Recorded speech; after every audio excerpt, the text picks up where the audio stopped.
Hello everyone and welcome to Stan the Wine Man TV. I am your host, Stan Rattan, and this is a blue collar wine show where we try to make you feel comfortable with your palate. And my motto is, wine is not a mystery.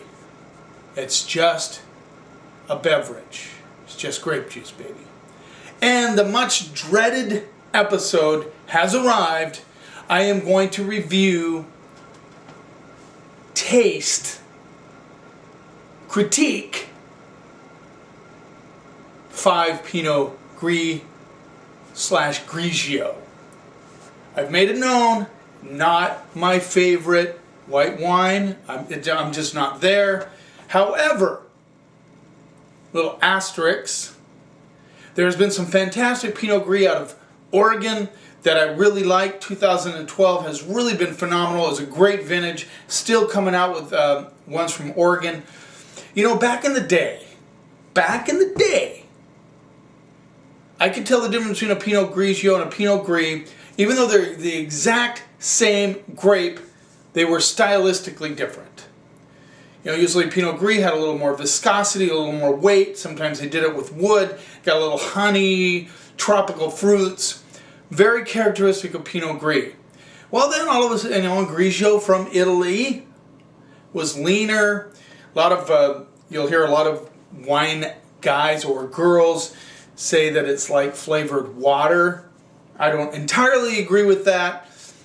It is a lot lighter, shows some minerality, different things like that. Santa Margherita Pinot Grigio, huge marketing, got everybody thinking you weren't anybody unless you drank Santa Margherita Pinot Grigio.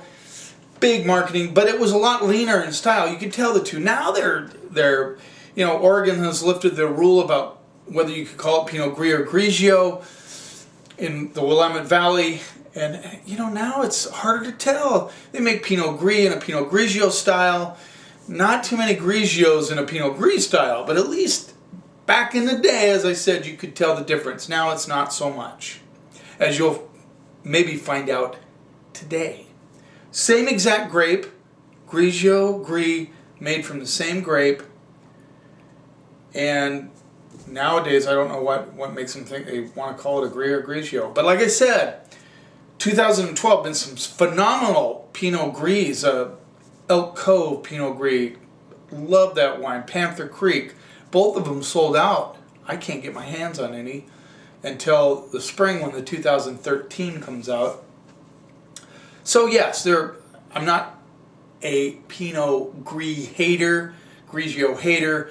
I love Alios Legator out of Italy, love his Pinot Grigio, but it's still not my favorite. So let's get started. I got 5 Pinot Gris / Grigio. I got one from Columbia Valley, a couple from Columbia Valley, one from Chelan, and one from Italy, and one from Argentina. So let's get started with the Barnard Griffin 2012 Pinot Gris. Rolls in at $10. Let's see what we get. Let's give the glass a little rinse. Probably want to see this one real quick. Barnard Griffin, great value brand out of Washington State. Love their wines. Rob Griffin's a great guy. Iconic winemaker. I think he's got the longest tenure as a winemaker in the state of Washington. His winery's been around for 30 years. He worked a little bit with St. Michel. He's been around a long time. Great guy. Let's see what we get on the nose. So a lot of apples, some pear notes come through. Actually, it's a little perfumey, not entirely. It's not a huge bouquet. I get a little tiny hit of honey. I did say the price right, $10. Hopefully I said that. I got to get my checks down. Price. Don't forget to give your wine a grade. I think my last episode, I forgot to grade the Monopole, I'm not sure how they say it, Rio Blanc, and I would like to give that one, if you remember that episode, I definitely would give that one a B+, A-. There you go. Yeah, mostly apples, pears, a little bit of honey. Let's see what we get on the palate.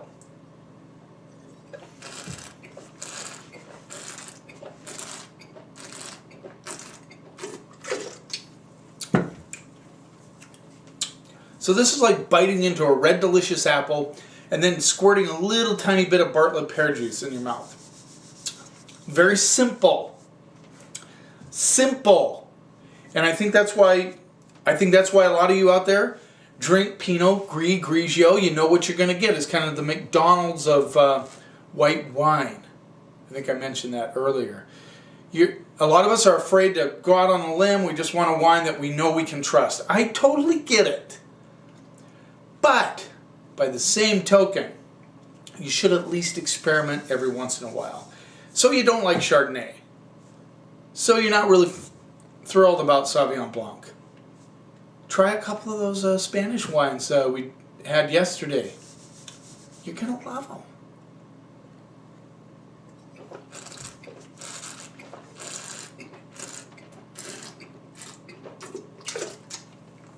Simple, delicious, smooth, balanced.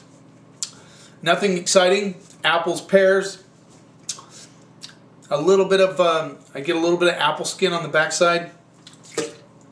$10.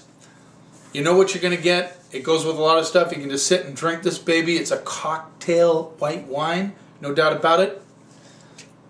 That's an okay effort. I'm going to give it a C+.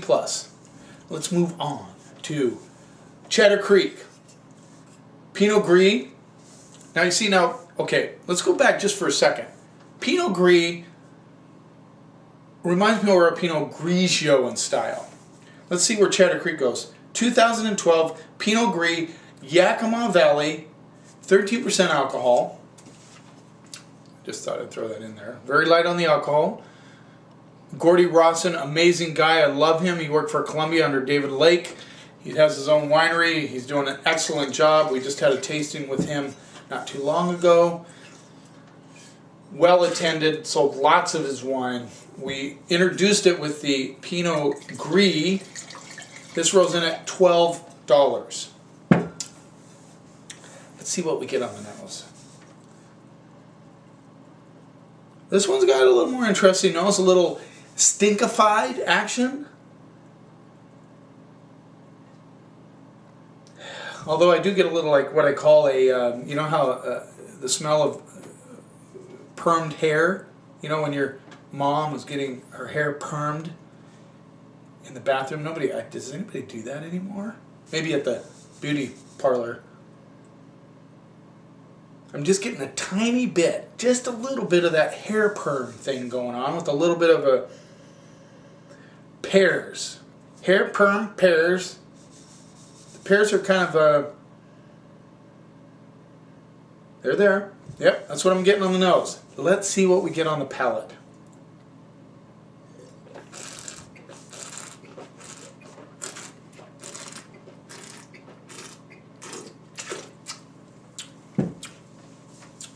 Apples get a little minerality, which is interesting on this one. I also get like a little bit of lemon juice on the back end. It's got a little more acidity. Definitely more of a Pinot Grigio in style, if we can go back to those days when they actually stylistically matched up.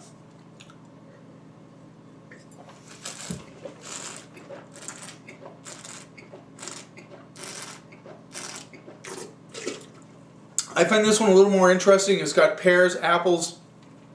It's got a little like you're licking on a piece of steel, you know, like stainless steel. You get that beam of brightness there, a little more acid, definitely you know, more food friendly Pinot Gris.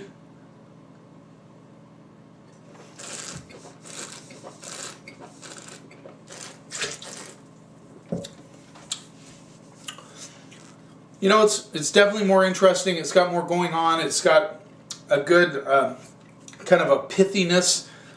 Maybe like a grapefruit pith on the back end. Pith, P-I-T-H. I don't have a lisp.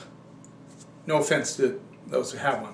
I didn't mean that, but, you know, just another little shot. There's a little grapefruit action going on this one. Definitely more interesting.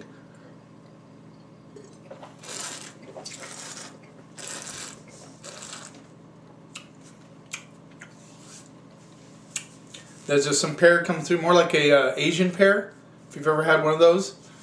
more like that steely minerality, nice little lemon edge to it. I like that one. I'm going to give it a B-. Certainly more interesting. Let's move on. Let's go to the, now, I'm going my price point. Sorry. From least expensive, $10 C, B-. Did I give a C plus or a B-? A C plus or a C? C, B-. Let's move on. Vin du Lac of Chelan. So it's a Columbia Valley appellation. Gris, Pinot Gris, 2011.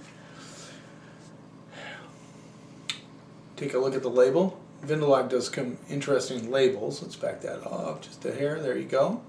Okay, this one rolls in at $15. Let's see what we get. Give a little rinse. I do wish they'd go back to the stylistic thing a little bit more than they do, but that's okay. We just have to taste them, find out what we're getting. $15. Let's see what we get on the nose. This one's definitely got a little bit more golden color thing going on. I don't know. This is hard to do, but anyway, a little more golden than the other two, which could indicate some oak treatment.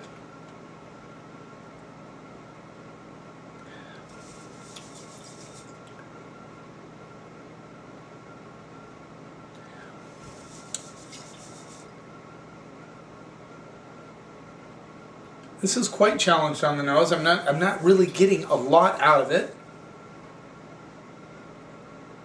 Tiny traces of pear. It's very fresh though. I mean, I get a little freshness. Yep, there's a little pear and apple. Definitely not aromatically like blow your mind by any stretch.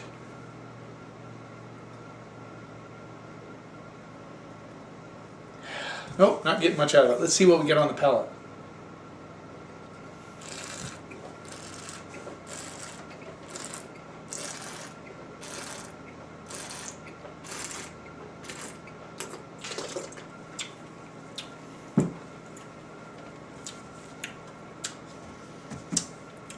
Seems like there's oak on this one for sure. It's got a little creamier. This is what I would expect out of a Pinot Gris. Yeah, that's what they call it, all right.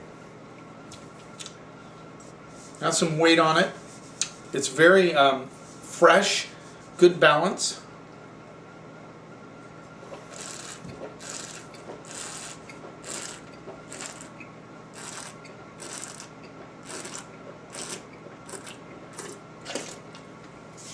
You definitely get a core of pear, a little bit of a trace of papaya, kind of backing up that pear. A little bit of apple. It's got a little crushed rock action on the backside. Long finish. I mean, this is hanging around. It's actually pretty delicious Pinot Gris. I don't think I've ever had Vin du Lac Pinot Gris before. They're from it's Columbia Valley fruit. I don't know if they're going to do it anymore. I think I talked to the assistant winemaker and he told me that they're only going to go with Chelan fruit. This is Columbia Valley. Not sure if they're going to keep cranking out the Pinot Gris or if they're growing Pinot Gris up in the Chelan appellation. Fairly recent appellation up in Washington. This is a good effort.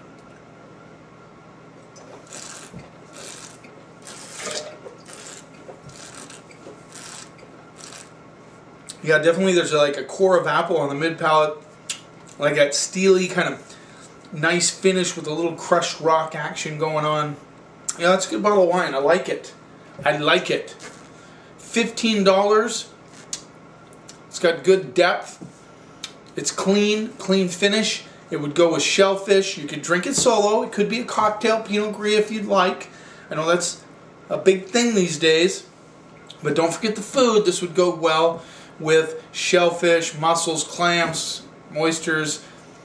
You know, it's a good bottle of wine. I'm going to give it a B+. I like it. Let's move on to the next one. Griffigna, Pinot Grigio.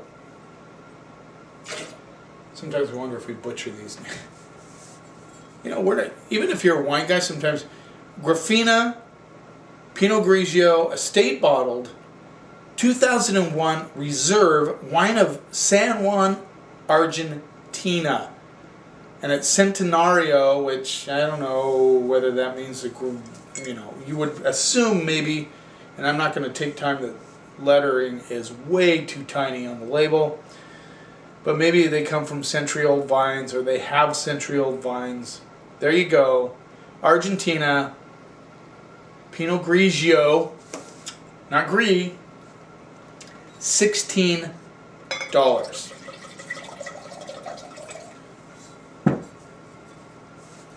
Let's see what we get on the nose. Ooh, a little petrol, a little stink action, which I like. You know, it's funny, we've talked about this a lot, but when you're kind of get geeked up about wine, you know, sometimes you get into that whole stinky thing. I get a little grapefruit pith, P-I-T-H, the pulp next to the skin. Actually, Joe Roberts, he is onewinedude.com. You ought to check it out. He's a pretty cool guy. Like him a lot. I did an interview with him beginning of the year, but he likes to use pithy a lot in a couple different ways. But yeah, definitely some grapefruit pith. Maybe just an underlying pear element. Ooh, I just got a hit of like rosemary. Very interesting. So there's a little bit of like a savory spice element on the nose, which is quite intriguing. I like the nose on this one. Now you see, aromas are things that you can associate with. Like if you haven't, you know, smelled thyme, rosemary recently, maybe you ought to break out your, you know, bust into the cabinet, pull some out, just smell them. Then you'll pick up those characteristics on the nose. Or just, you know, next time you have a grapefruit, you know, kind of peel it back and smell the pith, taste the pith.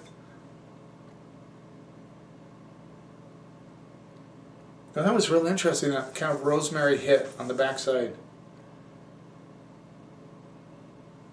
Like the nose, let's see what we get on the palate. Ooh, a little splash action going on there.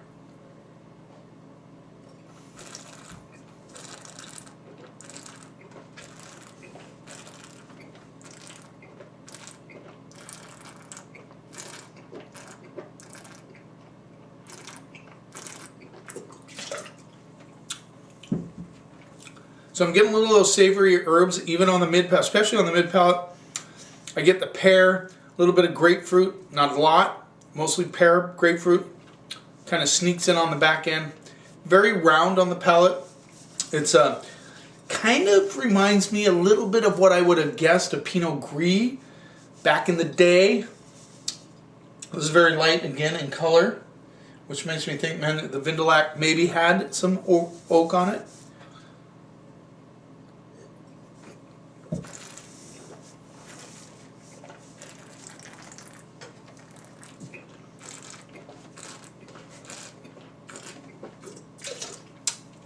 You're probably wondering what I was just doing there. I was thinking maybe I could pour a glass of the Vindelac next to it, just so you can see the difference in color.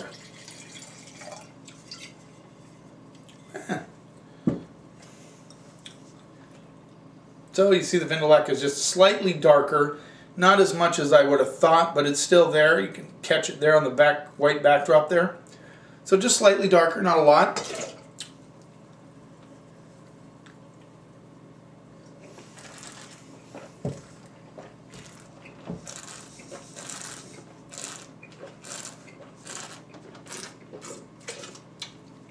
Nice and clean on the palate, good balance. A little grassy kind of crushed rock thing on the finish. I get that kind of apple skin, sort of grapefruit pith thing going on. I got to get that pith down. Pithy.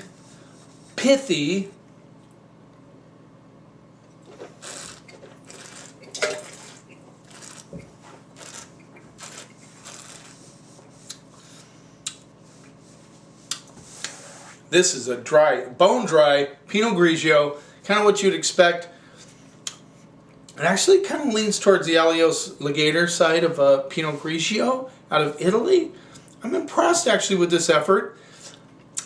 It's not super duper interesting, although I do like the savory herbs things on it. You know, $16, I think it's a little high price, so I'm going to go B- on that one, just because I think it's a little high price for what you're getting. But you know, that's what happens when you get on this program, and you better deliver for the money.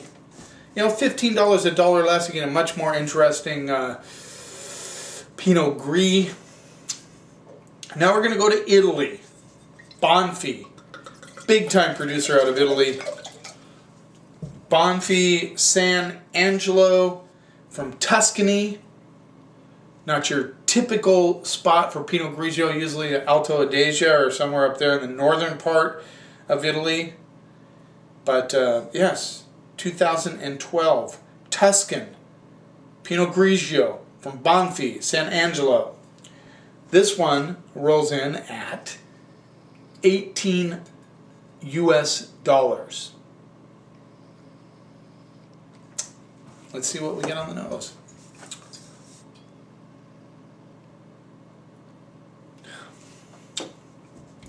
So this is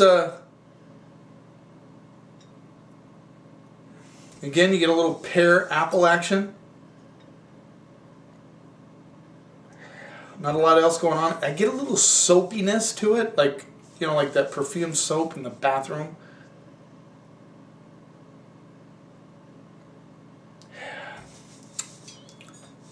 Fairly challenged on the nose. Like, there's nothing jumping out at me like the Griffigna, which I gave a B- to. I think I gave a B+. I'm losing track, guys. I should write it down.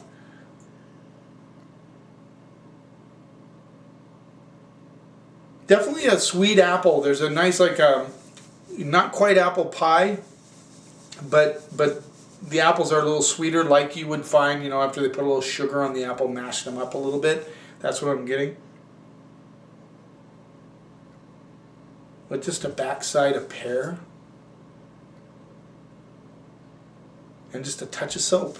Let's see what we get on the palate.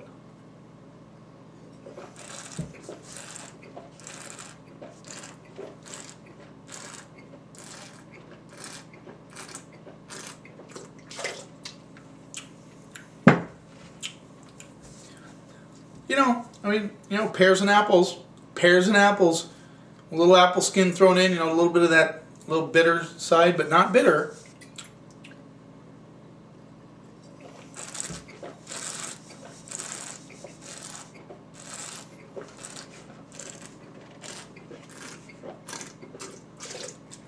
There's actually a little bit of a fig component on the mid palate, which is interesting. Gives it a little fuller flavor in the middle. Then that kind of bleeds over a little bit into the finish. The fig component is interesting. I like that.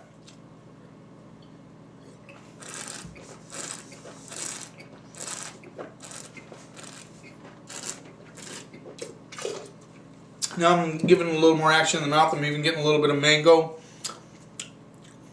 Mango, fig, apple, pear thing going on. It's, you know, it's interesting. It's not exciting. I'm not excited. Like, wow, I just spent $18 on a great bottle of wine. Again, I think it's a little overpriced. Absolutely. You know, I mean, $15, $12 for the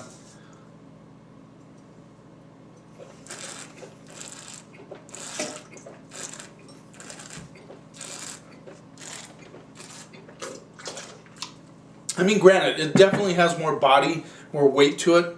I'm just going to bear with me.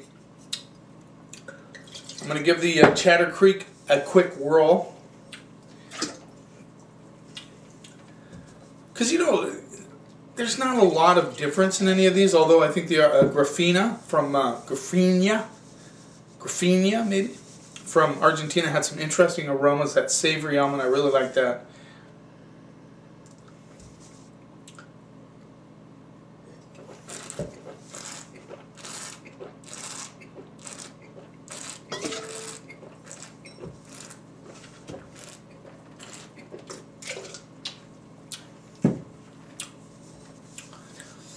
I don't know. It's pretty good for 12 bucks.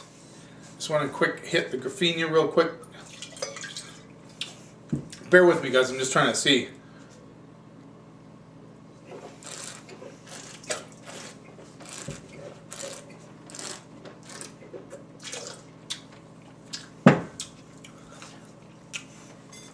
Quick, back to back to back.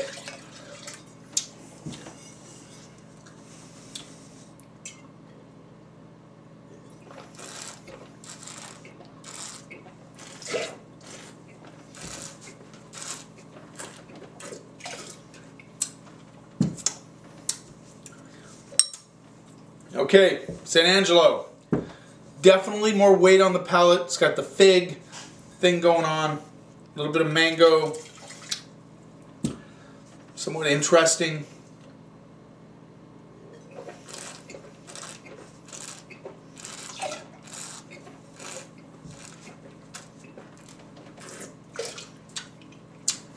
I'm going to go B on this one. B on the San Angelo. A little more depth. 18 bucks. I don't know if you want to go out and spend 18 bucks, but it's definitely got a richer, fuller palate. Love the Vindalak. I hope they don't quit making it. If you're watching this episode, let me know if they are going to quit making it or not. I don't know. $16 Griffigna. $12 Cheddar Creek. To me, the Cheddar Creek was the best value play of all of these. Like I said, not a huge Grigio Gris guy. You know, I wanted to taste these. I know a lot of you guys are out there. I certainly support it at the store because I know everybody loves it and they drink a lot of it. I would just like to see you branch out a little bit and try some other things. But, that being said, I had to do a Pinot Gris Grigio episode. It was a necessity. So, that being said, I would like it. Super Bowl is just a few days away. Our local boys, the Seattle Seahawks, are there. It's not easy to get to the Super Bowl. It really isn't. So, what I'd like you to do, if you're watching this episode, make a comment. What do you think the final score is going to be between the Broncos and the Seahawks this Sunday? Let me know. In the meantime, here's to keeping the snob out of wine, and thank you so much for watching.